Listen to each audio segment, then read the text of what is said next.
Mbalamusizza abantu baffe mwenna. Nze Ssaabasajja Kabaka nga nsinziira wano we twajja okuwummulako n'okujjanjabibwa nga tugendera ku magezi g'abasawo nga bwe gaatuweebwa. Tubadde tumaze akabanga nga tetubawulizaako, nga tugoberera ebiragiro by'abasawo ebyatuggya ku mirimu egisinga obungi.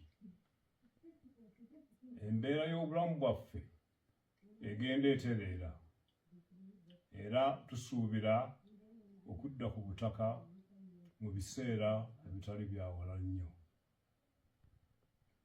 Twebaza Katonda atukuumye era n'Obuganda olw'okutusabiranga bulijjo ate n'obutaggwaamu ssuubi wakati mu kusoomoozebwa okw'amaanyi ddala. Twebaza Katikkiro, baminisita n'abaami ba Kabaka bonna olw'okusigala nga batambuza emirimu gy'Obwakabaka mu kiseera nga tetuli mu nsi.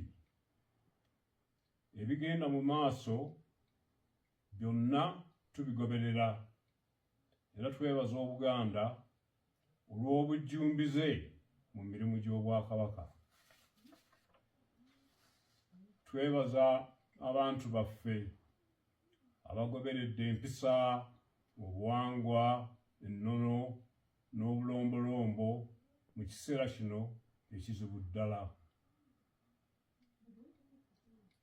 Nga bwe tutera okwogera bulijjo, amaanyi gaffe gali mu kwegatta. Tukubiriza abantu baffe okusigala nga bali bumu.